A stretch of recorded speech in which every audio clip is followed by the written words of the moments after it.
তামিম দারি রাদিয়াল্লাহু আনহু তিনি একবার 30 জন বা 40 জন সাথীকে নিয়ে সাগরে সফর করতে শুরু করলেন।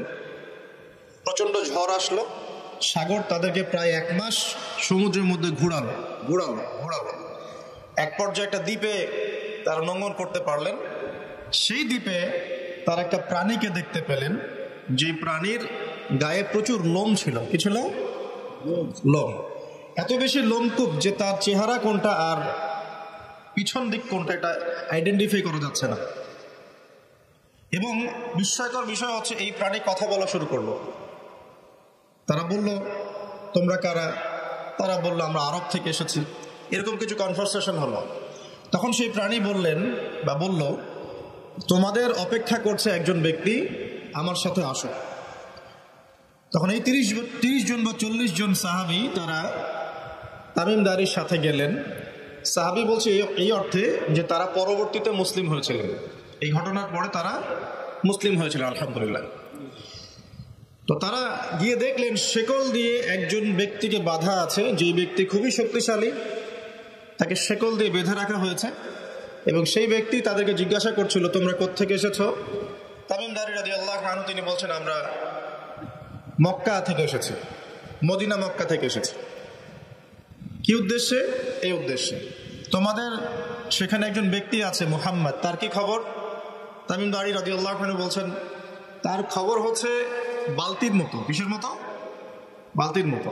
কখনো তিনি বিজয় লাভ করছেন, কখনো আবার মুশরিকরা বিজয় লাভ করছে। মানে বদরের যুদ্ধে তিনি জয়লাভ করেছেন, উহুদের যুদ্ধে আবার মুশরিকরা মুসলিমদেরকে বিপর্যয়ের সম্মুখীন করেছেন। জিজ্ঞাসা করলেন, তাবারিয়া হ্রদ চেনো? তিনি বলছেন, হ্যাঁ চিনি। তাবারিয়া হ্রদে কি পানি আছে? তামিম দারি রাদিয়াল্লাহু আনহু বলছেন, হ্যাঁ পানি আছে। এই ব্যক্তি তখন বলছে, অতি শীঘ্রই সেখানে কোনো পানি থাকবে না। আবার প্রশ্ন করছেন, বাইসানের খেজুর গাছের নাম শুনেছ? তামিম দারি বলছেন, শুনেছে। সেখানে কি খেজুর আছে? তামিম দারি বলছেন, প্রচুর খেজুর আছে। এই ব্যক্তি বলছেন যে অতি সত্বর সেখানে কোনো খেজুর থাকবে না। এরকম কিছু কথা বলার পরে তামিম দারি তাকে জিজ্ঞাসা করলেন, আপনি কে? এত প্রশ্ন জিজ্ঞাসা করছেন, তুমি কে? তোমার পরিচয় দাও। তখন এই ব্যক্তি বলছিলেন, আমার পরিচয় তোমরা খুব শীঘ্রই জানতে পারবে। অতি শীঘ্রই আমি এই শেকল থেকে মুক্ত হব এবং পুরো পৃথিবীতে আমি 40 দিন রাজত্ব করব। কতদিন? 40 দিন। তবে মক্কা এবং মদিনায় আমি প্রবেশ করতে পারবো না, কারণ সেখানে প্রবেশ করতে ধরলেই দেখা যাবে আল্লাহর ফেরেশতারা খোলা তরবারি হাতে মক্কা মদিনা পাহারা দিচ্ছে। তবে আমি আমার পরিচয় জানিয়ে দিচ্ছি, আমি হচ্ছি তামিম দারি রাদিয়াল্লাহু আনহু। তিনি এসে এই ঘটনা নবী সাল্লাল্লাহু আলাইহি ওয়াসাল্লামকে বললেন। বলার পরে নবী সাল্লাল্লাহু আলাইহি ওয়াসাল্লাম তার চেহারাটা উজ্জ্বল হয়ে উঠল। তিনি মিম্বরে দাঁড়িয়ে বললেন, আমি কি তোমাদেরকে বলিনি এইরকম একটা সত্তার কথা, এমন একটা ভয়ঙ্কর ফিতনার কথা? সাহাবীরা বললেন, হ্যাঁ আপনি বলেছিলেন। তামিম দারি আজকে সেটাই দেখে এসেছে, তোমাদেরকে সেই ঘটনা সে ব্যক্ত করছে। এখান থেকে আমরা বুঝতে পারলাম যে একটা দ্বীপের মধ্যে বন্দী ছিল বা আছে, হয় ছিল বা আছে। এখন ছিল না এখনো আছে, এর উত্তর খুঁজতে হলে একটা হাদিস দেখতে হবে। এটা কোন হাদিস? সহিহ মুসলিমের। নবী সাল্লাল্লাহু আলাইহি ওয়াসাল্লাম মদিনায় বসবাস করছেন, মক্কা থেকে হিজরত করে মদিনায় এসেছেন। মদিনায় মাশাআল্লাহ তিনি ইসলামিক রাষ্ট্র প্রতিষ্ঠা করেছেন। বদরের যুদ্ধ হয়েছে, উহুদের যুদ্ধ হয়েছে, খন্দকের যুদ্ধ হয়েছে। ইসলামের একটা পুরো খিলাফা স্টেট যেটা আমরা বলি সেটা কায়েম হয়েছে। এর মধ্যে খবর এলো এক মায়ের একটা সন্তান হয়েছে, এই সন্তানটার সাথে যে আলামত এগুলো মিলে যাচ্ছে। ঠিক আছে, এই সন্তানের নাম হচ্ছে ইবনে সাইয়্যিদ। কি নাম? ইবনে সাইয়্যিদ। তো নবী সাল্লাল্লাহু আলাইহি ওয়াসাল্লাম ওমর রাদিয়াল্লাহু আনহু এবং অন্যান্য সাহাবীদের কিনে ইনভেস্টিগেট করতে গেলেন। ইনভেস্টিগেট করতে গিয়ে তাকে ডাকলেন, ইবনে সাইয়্যিদকে ডেকে বললেন, তার চুলগুলো কোঁকড়ানো ছিল চুলের মতোই, চোখের মধ্যে একটু সমস্যা ছিল, কারণ আমরা জানি ডান চোখে একটু সমস্যা থাকবে। আঙ্গুর কালার দেখেছেন? আঙ্গুর, চোখটা অনেকটা আঙ্গুরের মতো হবে ফোলা। ইবনে সাইয়্যিদের কাঠামোটা মিলে যাচ্ছিল। নবী সাল্লাল্লাহু আলাইহি ওয়াসাল্লাম তাকে ডেকে বললেন, তুমি কি দেখো? ইবনে সাইয়্যিদ বলছে, আমি আরশ দেখি। কি দেখি? আরশ বোঝেন তো? আচ্ছা, এখানে আরশের কথা যেহেতু এসেই গেছে, একটা কথা বলে দেই যে নবী সাল্লাল্লাহু আলাইহি ওয়াসাল্লাম একটা হাদিসে বলেছেন, কিতাবুত তাওহীদ গ্রন্থের মধ্যে আছে, আমরা যে পৃথিবীতে বসবাস করছি, এই পৃথিবী থেকে প্রথম আসমান মানে পুরো মহাবিশ্ব এর দূরত্ব হচ্ছে 500 বছরের রাস্তা। কত বছর? এভাবে দ্বিতীয় আসমান থেকে তৃতীয় আসমানের ডিস্টেন্স 500 বছরের পথ। কত বছর? এভাবে চতুর্থ, পঞ্চম, ষষ্ঠ, সপ্তম এই 7 আসমানের প্রত্যেক আসমানের ডিস্টেন্স হচ্ছে 500 বছরের রাস্তা। এর উপরে আছে কুরসি। কি আছে? ওয়াসিআ কুরসিয়ুহুস সামাওয়াতি ওয়াল আরদ। আয়াতুল কুরসি পড়েন নাই? আয়াতুল কুরসি ঘুমানোর সময় পড়েন কি? যে ব্যক্তি ঘুমানোর সময় আয়াতুল কুরসি পড়ে, সারা রাত আল্লাহর পক্ষ থেকে একজন ফেরেশতা তাকে পাহারা দিবে। কিন্তু এই কথা নাসা বিশ্বাস করবে না, এই কথা বিজ্ঞান বিশ্বাস করবে না, কারণ তাকে চোখে দেখা যায় না। তাদের একটা জ্ঞানতাত্ত্বিক দর্শন আছে, যেটা আমরা ইউনিভার্সিটিতে পড়ে আসছি দীর্ঘদিন। সেটা হলো, যা চাক্ষুষ দেখা যায় না এগুলোতে বিশ্বাস করতে নাই। পরীক্ষা নিরীক্ষা পর্যবেক্ষণের মাধ্যমে যখন কোনো সিদ্ধান্ত পাওয়া যাবে সেটাই জ্ঞান, এছাড়া জ্ঞানের কোনো অস্তিত্ব নাই। স্কুল থেকে শুরু করে পিএইচডি ডিগ্রি পর্যন্ত এই দর্শনের উপর ডিপেন্ড করে শিক্ষা নিচ্ছি আমরা সবাই। এখন যা দেখি না বিশ্বাস করব না। এই কারণে পশ্চিমারা আল্লাহকে বিশ্বাস করে না, আল্লাহকে দেখা যায় না। ফেরেশতাকে বিশ্বাস করবে না, বলবে যে বোগাস কথাবার্তা। কোথায় ফেরেশতা দেখা যায়? যা দেখি না বিশ্বাস করবে কেন? আখিরাত দেখি না কেন বিশ্বাস করবে? জান্নাত জাহান্নাম দেখি নাই কেন বিশ্বাস করবে? জিন জাতি দেখি নাই কেন বিশ্বাস করবে? আত্মা বা রূহকে দেখেছেন? রূহ বা আত্মা যেখানে চলাফেরা করছেন দেখেছেন? কেন বিশ্বাস? কবরের আযাব কেন বিশ্বাস করবে? এই কারণে তাদের দর্শন যেহেতু প্রটেস্ট্যান্ট ভার্সনের জ্ঞানে বিশ্বাস করে, চাক্ষুষ দর্শন যেটা সেটাই জ্ঞান, এর বাইরে জ্ঞানের কোনো অস্তিত্ব আছে এটা বিশ্বাস করে না। এই কারণেই তারা ইমানের 6 পিলারের কোনো পিলারে বিশ্বাস করে না। আর ইমানের 6 পিলারই কিন্তু গায়েব। গায়েব না? আল্লাহ বিশ্বাস, ফেরেশতায় বিশ্বাস, নবী রাসূলগণ, আসমানি কিতাব, পরকাল, তাকদীর, এগুলো কি দেখা যায়? এমনকি আমরা তো আমাদের নবীজিকেও দেখি নাই, দেখেছি? সাল্লাল্লাহু আলাইহি ওয়াসাল্লাম। আমরা শুধুমাত্র কোরআন দেখছি এবং হাদিসের গ্রন্থগুলো দেখছি, এর বাইরে কিন্তু আমরা কিচ্ছু দেখছি না। তো তারা আবার পরিকল্পিতভাবে তাদের দর্শনটাকে প্রতিষ্ঠা করার জন্যে এবং আমরা যে গায়েবে বিশ্বাস করি এই দর্শনটাকে এলিমিনেট, বাতিল করার জন্যে কিছু শব্দ চালু করেছে। একটা শব্দ মৌলবাদী, একটা শব্দ ধর্মান্ধ। থামেন, ঠিক বেঠিক বলার দরকার নাই, ঠান্ডা মাথায় লেকচার শুনে। আর কোরআন সুন্নাহর কথা ঠিক বললেও ঠিক, না বললেও কি ঠিক কিনা বলেন? আচ্ছা, পশ্চিমারা তাদের দর্শনটাকে বাস্তবায়ন করার জন্য, যে আমরা চোখে যা দেখি তাই বিশ্বাস করব, এর বাইরে কিছুই বিশ্বাস করব না, এই দর্শনটাকে সাবিত করার জন্য এবং আমাদের যে গায়েবে বিশ্বাস, অদৃশ্য আমরা বিশ্বাস করি, এটাকে এলিমিনেট, বাতিল করার জন্য এই শব্দ দুটো চালু করেছে। যখন আপনি বলবেন আমি বিনা বাক্য ব্যয়ে আল্লাহকে বিশ্বাস করি, মালায়েকা বিশ্বাস করি, নবী রাসূল বিশ্বাস করি, পরকাল, কবরের আযাব, জান্নাত জাহান্নাম সব বিশ্বাস করি, তারা আপনাকে বলবে আপনি ধর্মান্ধ। কারণ আপনি অন্ধভাবে বিশ্বাস করছেন। তো আপনি অন্ধভাবে বিশ্বাস করছেন। তো আপনি কি প্রমাণ করতে পারবেন জিন জাতির অস্তিত্ব? আপনি কি ল্যাবরেটরিতে বসে বসে, আমরা যে ফিজিক্স, কেমিস্ট্রি, বায়োলজির ল্যাবরেটরিতে করেছি না প্র্যাকটিক্যাল, এই প্র্যাকটিক্যাল কাজগুলোর মধ্য দিয়ে কি আপনি আত্মার অস্তিত্ব প্রমাণ করতে পারবেন নাকি? যারা হার্ট স্ট্রোক করে মারা যাচ্ছে, হচ্ছে না, আমরা কি বলছি? হৃদযন্ত্রের ক্রিয়া বন্ধ হয়ে মারা গেছে, ইন্না লিল্লাহি ওয়া ইন্না ইলাইহি রাজিউন, মাইকিং করে বেড়াচ্ছে, তাই না? হৃদযন্ত্রের ক্রিয়াটা বন্ধ হলো কিভাবে? এর ভিতরে কিছু একটা তো ছিল যেটা এখন নাই। একটা ডেড বডির মধ্যে কিছু একটা নাই যেটা একজন জীবিত মানুষের দেহের মধ্যে আছে। আপনার দেহে কি আছে যেটা একটা মৃত মানুষের দেহে নাই? বলেন কি নাম এটা? এই রূহটা কি পশ্চিমারা কি বিশ্বাস করাতে পারবেন? গিলাতে পারবেন? গিলাতে গেলে বলবে আপনি ধর্মান্ধ। কথা বোঝার চেষ্টা করেন কেন তারা শব্দগুলো ছড়িয়ে দিয়েছে। আর যখন আপনি মৌলিক বিষয়গুলো মেনে চলবেন তখন আপনাকে বলবে মৌলবাদী হয়ে গেছে। অথচ এই মৌলিক বিষয়গুলো মেনে না চললে কিন্তু আপনি মুসলিমই হতে পারছেন না। কেউ যদি আত্মায় বিশ্বাস না করে, জিন জাতিতে বিশ্বাস না করে, আপনার আল্লাহ অদৃশ্য বিশ্বাস না করে, আখিরাত অদৃশ্য জগৎ বিশ্বাস না করে, জান্নাত জাহান্নাম, কবরের আযাব, মিজান পৌঁছাতে বিশ্বাস না করে, সে কি মুসলিম হতে পারবে কিনা বলেন দেখি? তাহলে মুসলিম হতে হলে আমাকে আল্লাহর কথা, আল্লাহর বাণীকে চোখ বন্ধ করে বিশ্বাস করতেই হচ্ছে। কোনো কোনো ক্ষেত্রে আল্লাহ পাকের আদেশের সামনে আত্মসমর্পণ করতে হচ্ছে বিনা বাক্য ব্যয়। এক্সাম্পল দিচ্ছি, এই যে ইব্রাহিম আলাইহিস সালামের ছেলেকে বলেছিলেন, আল্লাহ পাক বলেছিলেন, যার ফলশ্রুতিতে আমরা ঈদুল আজহা পালন করি না, আচ্ছা দেখেন, ইব্রাহিম আলাইহিস সালামকে আল্লাহ পাক বলছেন 3 দিন স্বপ্ন দেখিয়ে তোমার ছেলেকে করতে হবে, পরীক্ষা তোমার জন্য একটা। এবং তিনি গিয়ে তার সন্তানকে বলছেন, ইন্নী আরা ফিল মানামি আন্নী আসবাহু, হে আমার সন্তান, আমি স্বপ্নে দেখেছি আমি তোমাকে করছি, ফানজুর মাযা তারা, তোমার রায় কি আমাকে বলো। সন্তান বলছে ইসমাঈল আলাইহিস সালাম, ইয়া আবাতি ফাআল মা তু'মার, হে আমার বাবা, আল্লাহ আপনাকে যা আদেশ করেছেন তাই করুন। সাতাজিদুনি ইনশাআল্লাহু মিনাস সাবিরিন, ইনশাআল্লাহ আপনি আমাকে ধৈর্যশীল পাবেন। এই ছেলের বয়স কিন্তু আমাদের এই ইয়াং জেনারেশনের চেয়ে অনেক কম। যে জেনারেশন রাত 3টায় অ্যালার্ম দিয়ে যে আর্জেন্টিনা খেলা দেখতে ওঠে, এই জেনারেশনের চাইতে ইসমাইলের বয়স কিন্তু অনেক কম। তার বয়স তখন হয়তো 10 বা 12 বা 14। কি শিক্ষা দিলেন তার পিতা তার মা তাকে, যে আল্লাহর আদেশের সামনে জীবন দিতেও তার কোনো পরোয়া নাই। বলছে, আব্বা আপনি যা স্বপ্ন দেখেছেন, আল্লাহ আপনাকে যা আদেশ করেছেন আপনি করেন। তাহলে কোন শিক্ষার ঘাটতি আমাদের মধ্যে আছে? ইব্রাহিম আলাইহিস সালাম কিন্তু তার সন্তানকে মানুষ করেন নাই, মনে রাখবেন। তিনি মাঝে মাঝে আসতেন, যাওয়া আসা করতেন, কারণ তার আরেকটা পরিবার ছিল, সারা আলাইহিস সালাম, তার আরেকটা পরিবার ছিল, 2 স্ত্রী। তো তাকে মানুষ করেছেন কিন্তু তার মা হাজরা আলাইহিস সালাম। কোন মা?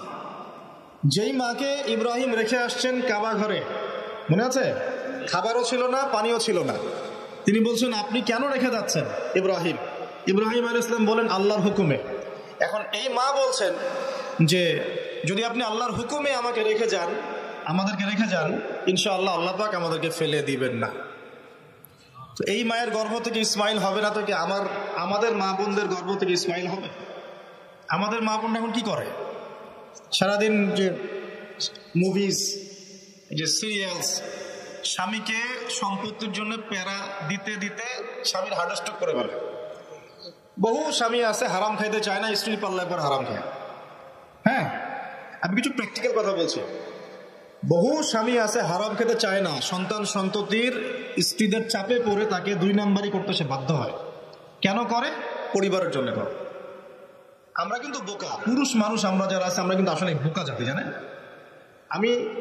আমার বয়স অনেক কম যদিও আপনাদের চাইতে, তবে আমি কিছু বিষয় ফিল করেছি আমার লাইফে, যেটা আমি মনে করি আলহামদুলিল্লাহ আল্লাহ পাক আমাকে নিয়ামত দিয়েছে।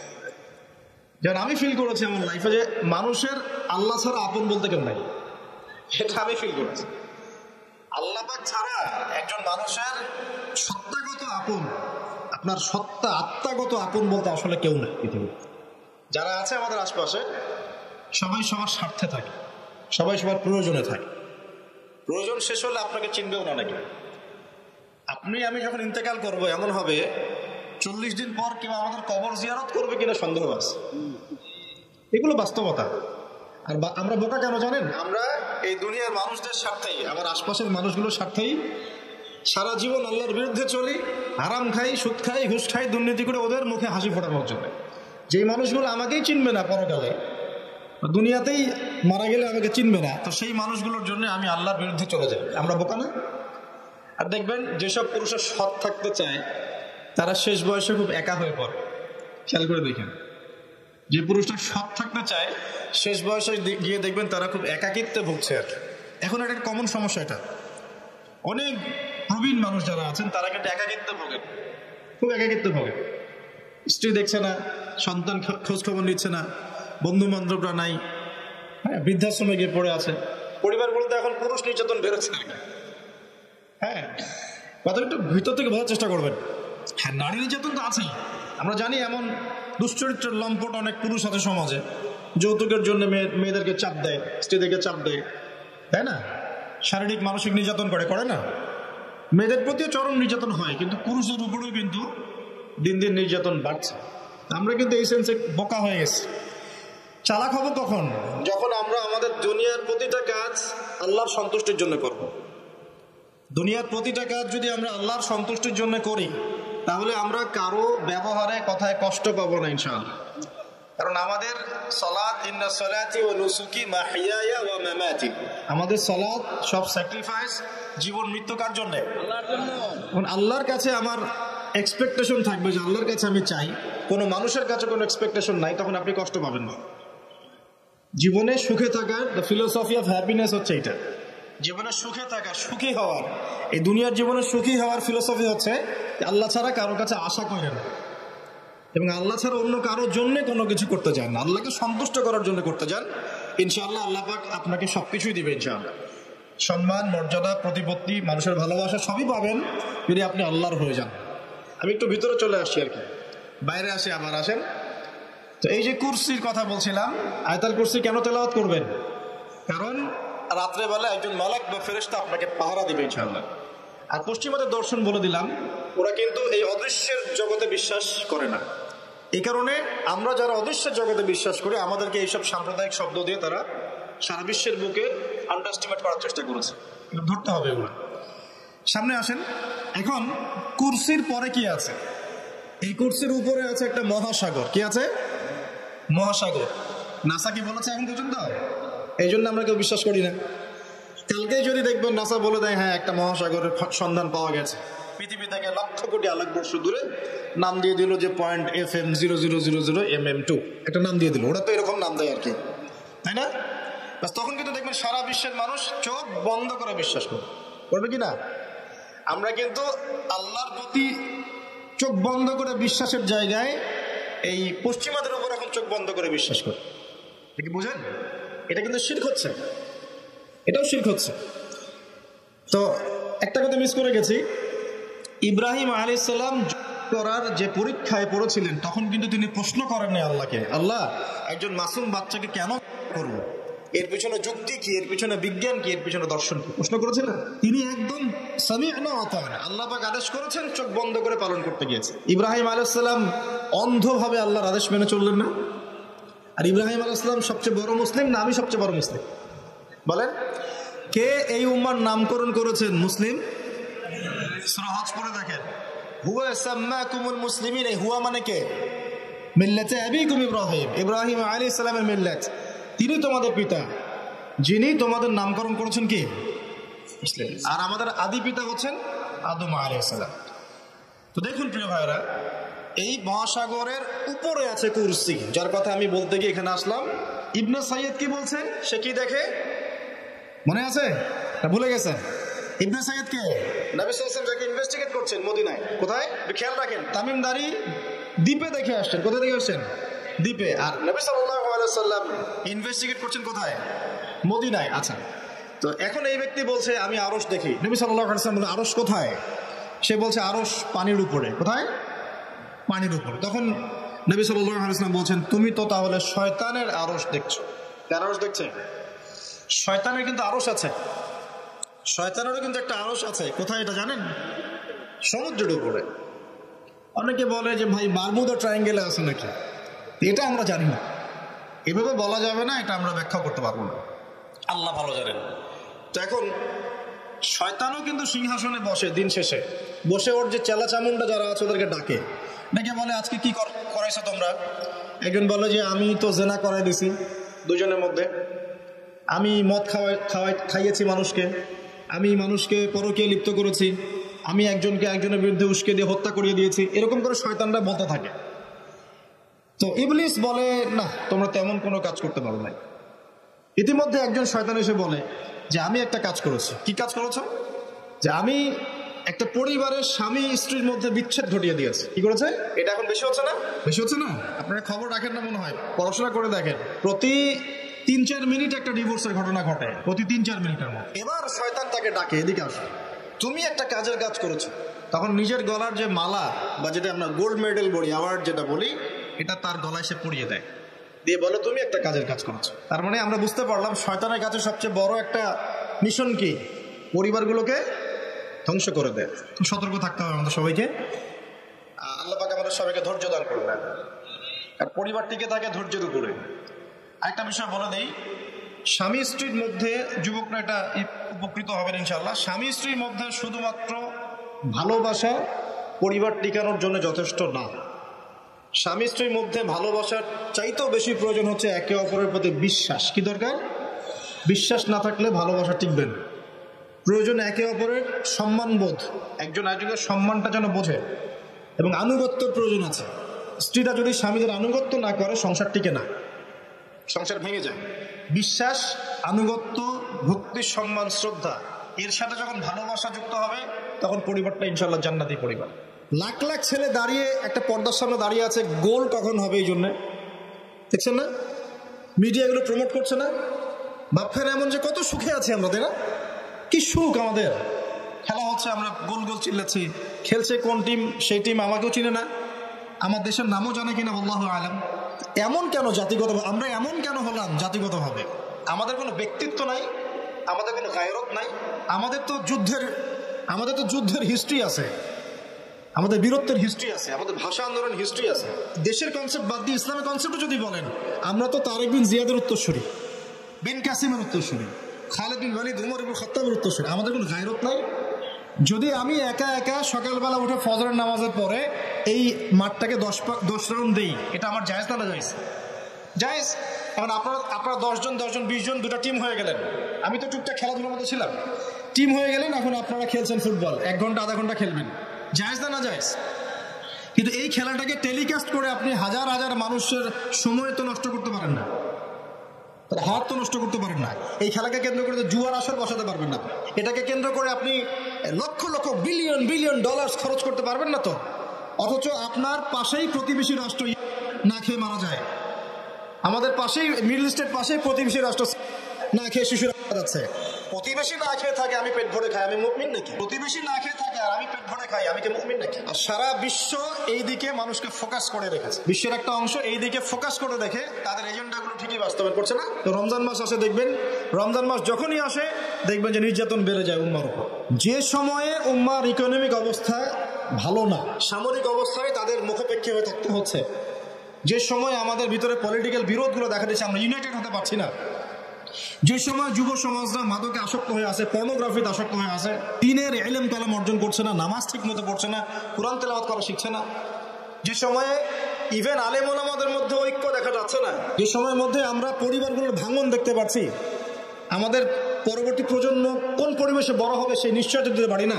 এই সমাজটা পরিবর্তনের দায়িত্ব আমাদের কারো ঘাড়েই নাই। শুধু কি পলিটিশিয়ানদের দায়িত্ব?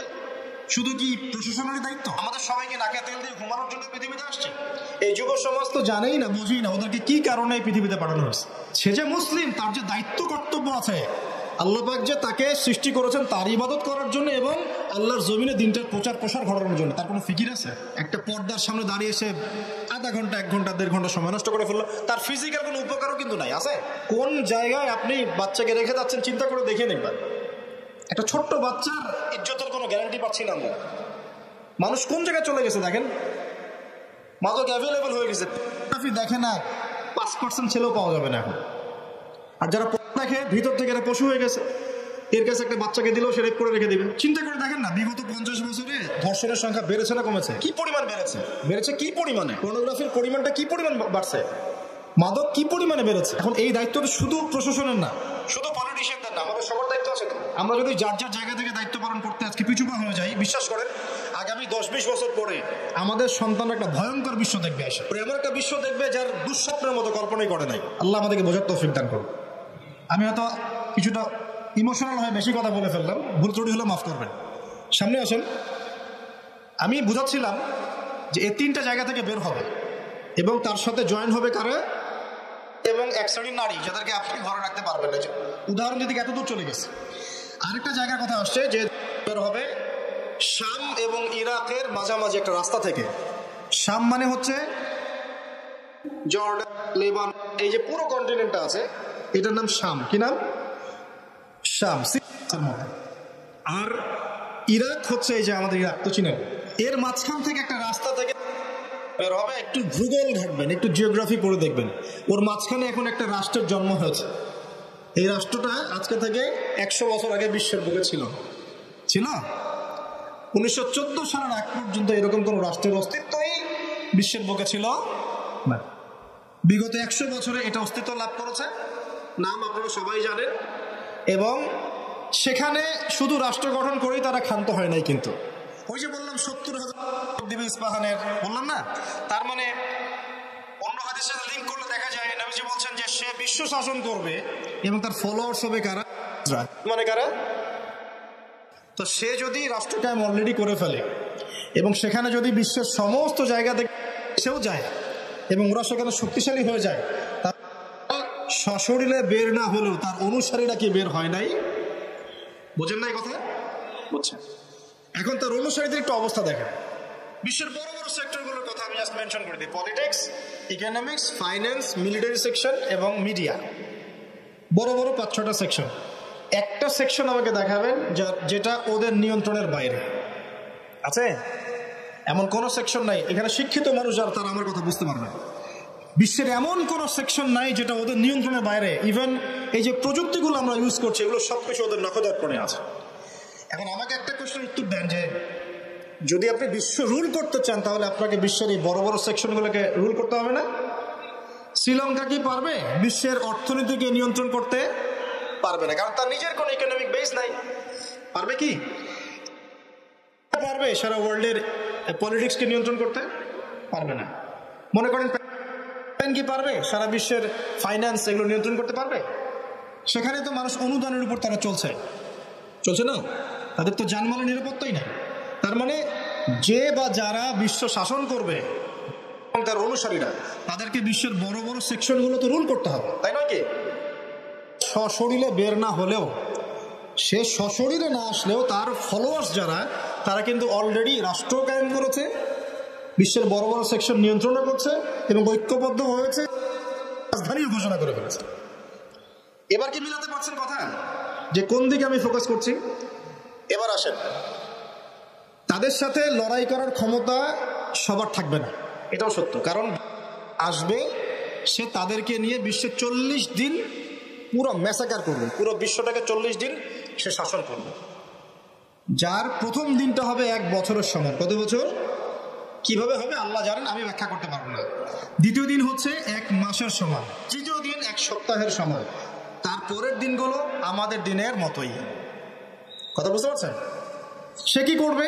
সে নিজেকে খোদা দাবি করবে, সে বলবে সেই খোদা আল্লাহ, এবং তার এক হাতে জান্নাত এক হাতে জাহান্নাম থাকবে। এই যে এই এক হাতে জান্নাত মানে কি সত্যিকারের জান্নাত?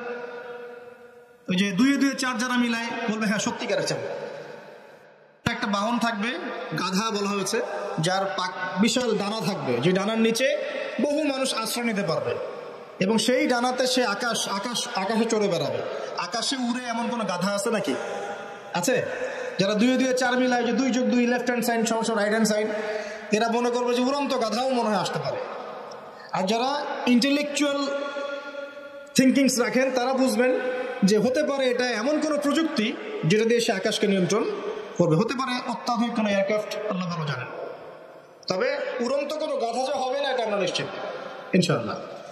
তো এখানে অনেক রূপকথা আছে। সে ডান হাতে জান্নাত মানে যারা তাকে ফলো করবে সে ওদের সবাইকে প্রোগ্রেস দেবে, দুনিয়াতে শান্তিতে থাকবে। আর যে তার মানে আনুগত্য করবে না, জুলুমের শিকার হবে, বাস জাহান্নাম। এ তো সরাসরি জান্নাত জাহান্নাম নয় যে ধরে ঢুকাই দেবে। জান্নাতকে হাতে নিয়ে ঘোরা সম্ভব? কখনোই না। তো এমনও একটা হাদিস আসছে যে সে একটা কওমের কাছে গিয়ে দাঁড়াবে, বলবে আমার উপর ঈমান নিয়ে আসো। কওম বলবে আমরা তোমাকে মানি না, এরা মুমিন হবে, মুসলিম হবে, আমরা তোমাকে মানি না। তখন সে তাদের উপর জুলুম করবে, দুর্ভিক্ষ চাপিয়ে দিবে।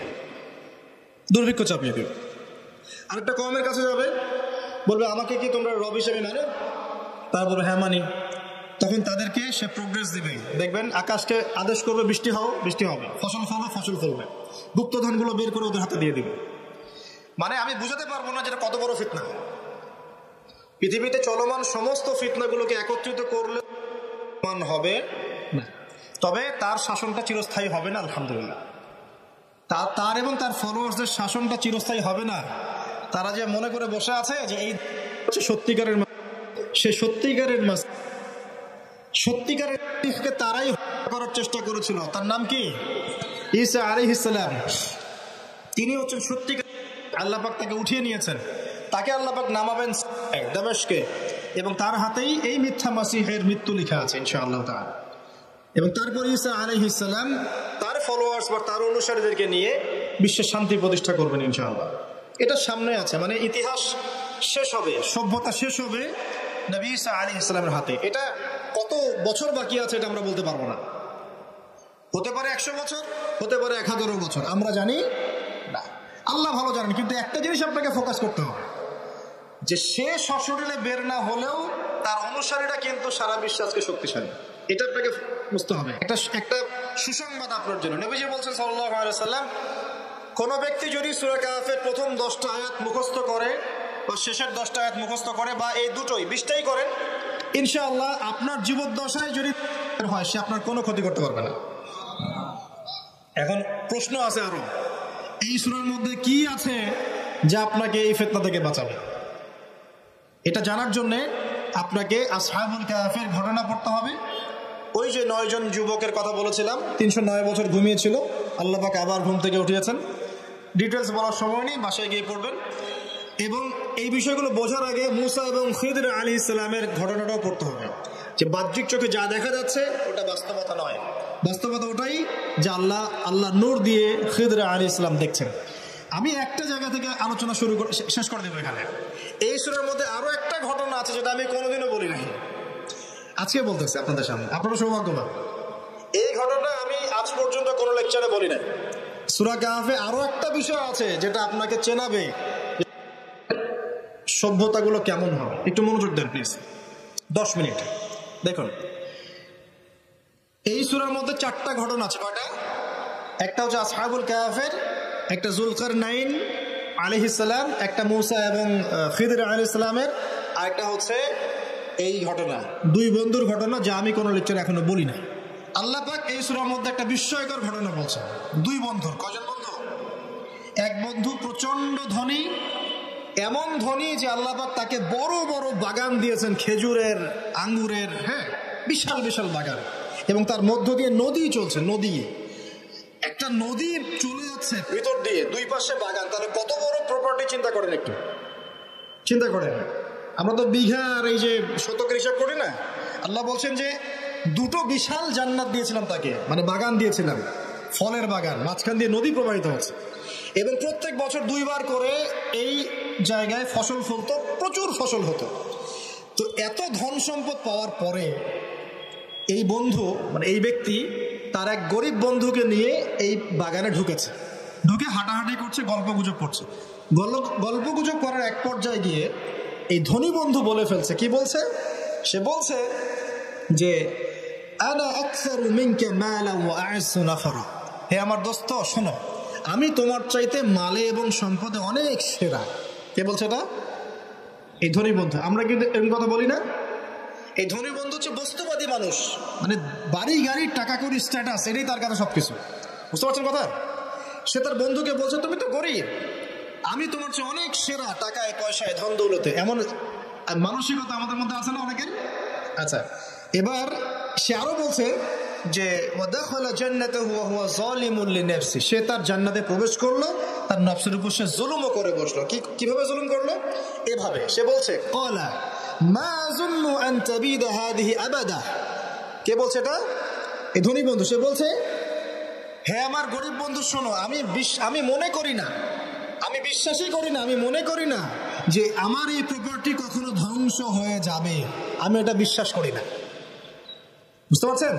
ওই যে আমি পরকালে বিশ্বাস করি না, কিয়ামতে বিশ্বাস করি না, আখিরাতে বিশ্বাস করি না। কোন সভ্যতা বলেন? আচ্ছা, সে বলছে যে মা আযুন্নু আন তাবিদা হাযিহি আবাদা, আমি বিশ্বাস করি না, আমি মনে করি না যে এই প্রপার্টি কখনো ধ্বংস হতে পারে। ওয়া মা আযুন্নু সাআতা কায়িমা, আর আমি এটাও মনে করি না যে কিয়ামত কখনো হবে। বুঝতে পারলেন কথা? আমি এটাও বিশ্বাস করি না যে কখনো। জি, শেষ করছি আমি। তার মানে কি, এই বন্ধুটা বস্তুবাদী না? সে পরকালে বিশ্বাস করে না, কিয়ামতে বিশ্বাস করে না। সে তার ধন সম্পত্তির মোহে এত আসক্ত হয়ে গেছে যে সে মনে করে যে এটা কখনো আমার থেকে যাবে না। এমন চিন্তা আমাদের মধ্যে আছে না? এই চিন্তাটাকে আধুনিক পরিভাষায় বলা হয় মেটারিয়ালিজম। কি বলা হয়? মানে বস্তুবাদ। মানে কি? বস্তুবাদ মানে ভোগবিলাস, বাড়ি গাড়ি, টাকা পয়সা, মত্ত থাকা, পরকাল বলে কিছু না। এই যে মেটারিয়ালিজম। এখন এই বন্ধুটা বলছে, গরিব বন্ধু, একটু মনোযোগ দেন প্লিজ। এই বন্ধুটা বলছেন, গরিব বন্ধু, যে ক্বালা লাহু সাহিবুহু ওয়া ইউহাওয়ারু, গরিব বন্ধুটা তাকে বলছে, আকাফারতা বিল্লাযী খালাকাকা মিন তুরাব। হে আমার ধনী বন্ধু, তুমি কি সেই সত্তার সাথে কুফরি করছো যে তোমাকে মাটি থেকে সৃষ্টি করেছে? সুম্মা মিন নুতফা, এরপর তোমাকে মায়ের গর্ভে নুতফা আকারে রেখেছিলেন। সুম্মা সাওয়াকা রাজুলা, এরপর তোমাকে এই পুরুষের আকৃতি দিয়েছেন। তুমি কি সেই সত্তা আল্লাহকে অস্বীকার করছো? মানে অস্বীকার করার মধ্য দিয়ে তুমি আল্লাহকে অস্বীকার করছো কি? ওয়ালাউলা ইয দাখালতা জান্নাতুক, তুমি যখন তোমার জান্নাতে ঢুকলা তুমি এটা কেন বললা না যে লা কুওয়াতা ইল্লা বিল্লাহ, মাশাআল্লাহ, লা কুওয়াতা ইল্লা বিল্লাহ, মাশাআল্লাহ, আল্লাহ পাক কি চমৎকার জান্নাত আমাকে দিয়েছেন, লা কুওয়াতা ইল্লা বিল্লাহ, আল্লাহ ছাড়া কোনো শক্তি সামর্থ্য নাই, এমনটা কেন বললে না? এমনটা না বলে কেন এইটা বললা যে ওয়া মা আযুন্নু সাআতা কায়িমা, আমি বিশ্বাস করি না যে কখনো হবে, আমি বিশ্বাস করি না যে এটা কখনো ধ্বংস হবে, এমনটা কেন বললা? তুমি কেন কুফরি করলা? এরপর যেটা হয়েছে, আল্লাহ রাব্বুল আলামিন এই যে বন্ধু, গরিব বন্ধু, তাকে দুনিয়া এবং আখিরাতে বিশাল নিয়ামত দিয়ে দিয়েছেন, আর এই ধনী বন্ধুর জান্নাতটাকে আল্লাহ পাক এক রাতের মধ্যে ধ্বংস করে রেখে দিয়েছে। এক রাতের মধ্যে পুরো জান্নাতকে ধ্বংস।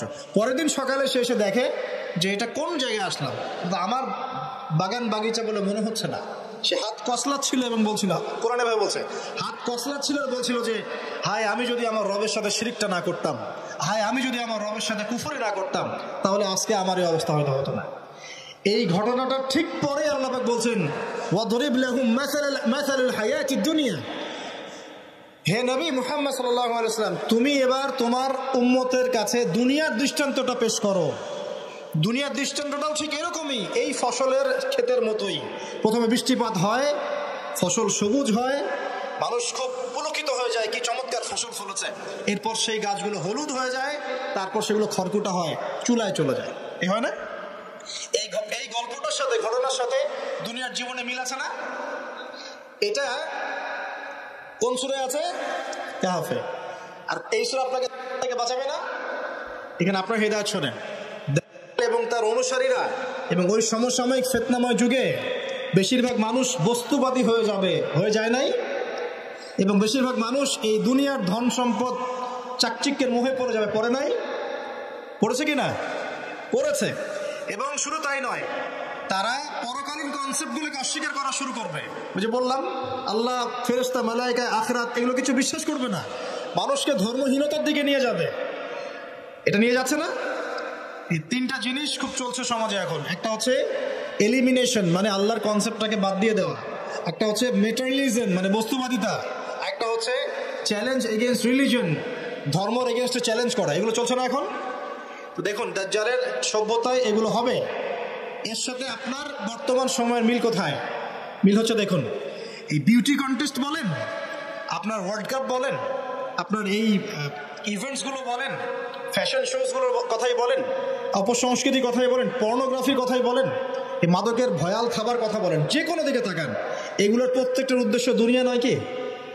শুধু দুনিয়া না, পরকালীন কোনো স্বার্থ আছে? এগুলো করে পরকালে একটা নেকি হবে, কেউ দলিল দিতে পারবে কোরআন সুন্নাহ থেকে? তার মানে এই সমাজটা, এই সভ্যতা কি করেছে? দলে পুরো সভ্যতাকে গড়েছে এবং বস্তুবাদিতার দিকে মানুষকে প্রবৃদ্ধ করেছে। শুধু তাই নয়, যেগুলোর পরকালীন কোনো স্বার্থ নাই এই কাজগুলোকে প্রমোট করেছে এবং যুব সমাজ, মুসলিমদেরকে স্পেশালি এগুলোতে মত্ত করে রেখেছে, রাখে নাই? আল্লাহ পাক এখন বলছেন, জেনে রাখো, তোমরা জেনে রাখো, ইন্নামাল হায়াতুদ দুনিয়া লাইবুন ওয়া লাহু, এই দুনিয়ার জীবনটাই খেলতামাশা, প্রতারণা, ওয়াজিনাতুন ওয়া তাফাখুরুন বাইনাকুম ওয়া তাকাসুর, একে অপরের প্রাচুর্য, ধন সম্পদের প্রতিযোগিতা ছাড়া কিছু না। ওয়ামাল হায়াতুদ দুনিয়া ইল্লা মাতাউল গুরুর, এই দুনিয়ার জীবনটা প্রতারণা ছাড়া কিছু নয়। আলহাকুমুত তাকাসুর হাত্তা যুরতুমুল মাকাবির, তোমরা প্রাচুর্যের মোহে মোহাচ্ছন্ন হয়ে আছো যতক্ষণ পর্যন্ত না তোমরা কবরে শায়িত হচ্ছ। কাল্লা সাউফা তা'লামুন, অবশ্যই তোমরা জানতে পারবে, কোশ্চিন কালেও নয়, অবশ্যই তোমরা জানতে পারবে। কাল্লা লাতুসআলুনা ইয়াওমাইযিন আনিন নাঈম, তোমাদেরকে কিয়ামতের দিনে নিয়ামতগুলো সম্পর্কে জিজ্ঞাসিত হতে হবে।